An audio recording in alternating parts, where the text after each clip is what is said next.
दोस्तों एक बार इस पूरी वीडियो को देखिए। आप कोई भी सवाल पूछ सकते हैं। मैं ये पूछना चाहता हूं कि कुरान में कहीं ये लिखा है कि कोई शख्स भी इस तरह की एक आयत भी नहीं बना सकता। ये चैलेंज है? जी हाँ, बिल्कुल सही। कुरान में कई जगहों पर इस बात का उल्लेख मिलता है कि कुरान अल्लाह की एक अनूठी और अद्वितीय किताब है जिसे सिर्फ अल्लाह ही बना सकता था। इसीलिए कुरान में एक चुनौती भी दी गई है कि कोई भी इंसान कुरान जैसी एक सूरा या आयत भी नहीं बना सकता। क्यों ये चुनौती दी गई?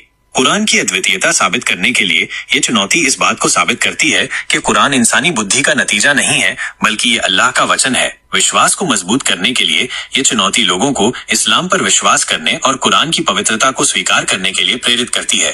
अल्लाह की शक्ति का प्रदर्शन करने के लिए ये चुनौती अल्लाह की असीम शक्ति और ज्ञान को दर्शाती है। कुरान में कहाँ मिलती है ये चुनौती? ये चुनौती कुरान की कई सूरतों में अलग अलग तरीकों से व्यक्त की गई है। उदाहरण के लिए सूरा बकरा में कहा गया है कि अगर कोई शख्स कुरान जैसी एक सूरा भी बना सकता है तो उसे ऐसा करने की कोशिश करनी चाहिए। ये चुनौती इतनी महत्वपूर्ण क्यों है?